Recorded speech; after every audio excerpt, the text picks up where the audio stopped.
اعوذ باللہ من الشیطان الرجیم بسم اللہ الرحمن الرحیم۔ کربلا کا سانحہ ایک حق و باطل کا مقابلہ تھا، جھوٹ اور سچ کا مقابلہ تھا۔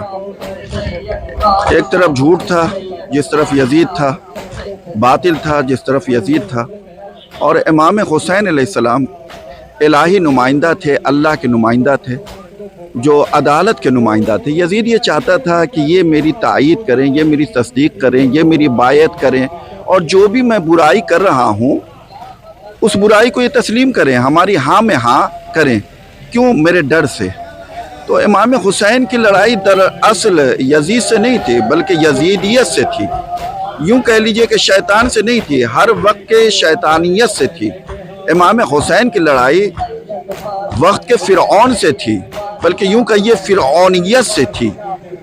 امام حسین علیہ السلام بغاوت کے خلاف، امام حسین علیہ السلام ظلم کے خلاف، جو ظلم ہو رہا تھا انسانیت پہ، مردوں پہ ظلم ہو رہا تھا، عورتوں پہ ظلم ہو رہا تھا، اور قرآن مجید کا نام لے کر کے ظلم کیا جا رہا تھا۔ یہ بھی افسوس کا مقام ہے کہ یہ ظلم کرنے والے افراد جن کا مقابلہ امام حسین علیہ السلام سے ہوا وہ کوئی اور نہیں تھے، وہ اپنے آپ کو مسلمان کہتا تھا۔ یہ بھی مسلمانوں کے دامن پہ ایک دھبا لگنا تھا۔ اللہ اکبر کا نام لیتا تھا، اور اللہ اکبر کا نام لینے کے بعد وہ شراب پیتا تھا۔ اللہ اکبر کا نام لے کر کے کہتا تھا کہ حضرت محمد مصطفیٰ صلی اللہ علیہ وآلہ وسلم کے جانشین ہم ہیں، قرآن مجید کے محافظ ہم ہیں، اور پھر امام حسین علیہ السلام سے کہتا تھا کہ آپ ہاں میں ہاں کہیے۔ کیسے کر دیں؟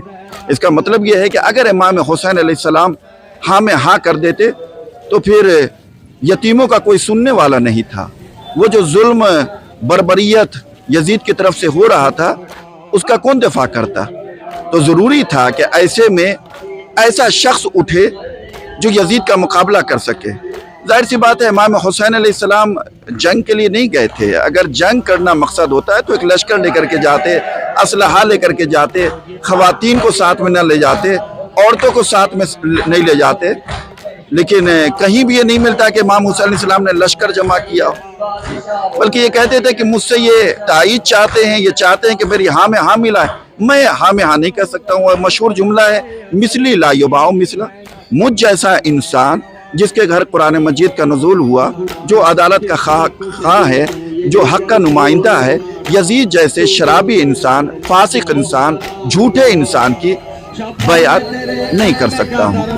تو یہ اصل جو یاد ہے وہ امام حسین علیہ السلام کی اس طرح سے یاد ہے کہ اس کے جرم میں ان کے پورے کنبے کو شہید کر دیا گیا، ان کے بیٹے کو شہید کیا گیا، جوان بیٹے کو، 6 مہینے کے علی اصغر کو شہید کر دیا گیا، اور ان کی بیویوں سے چادروں کو چھینا گیا، چھوٹے چھوٹے بچوں کو خیمے میں آگ لگا دی گئی۔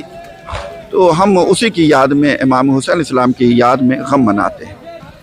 اللہ لعنت اللہ علی القوم الظالمین۔ وصلی اللہ علی محمد وآلہ الطاہرین۔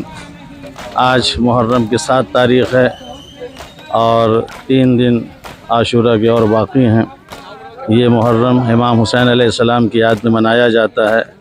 کون حسین؟ وہ جو نواسہ رسول ہے، جس نے دین اور اسلام کو بچانے کے لیے اتنی بڑی قربانی دی، اور آج اسی حسین کی قربانی کو ہم لوگ یاد کرتے ہیں، اس لیے کہ امام حسین علیہ السلام نے جو یزید کے خلاف قیام کیا ہے وہ ظلم کے خلاف تھا، وہ بربریت کے خلاف تھا، وہ جو ہے دین اسلام کو بالکل اس کے چہرے کو مسخ کر دیا تھا، حلال کو حرام اور حرام کو حلال کر رہا تھا۔ امام حسین علیہ السلام اٹھے اور اٹھنے کے بعد اپنے 72 ساتھیوں کے ساتھ کربلا کے میدان میں ایک عظیم قربانی پیش کی، اور قربانی پیش کر کے دین اسلام کو ہمیشہ کے لیے بچا لیا۔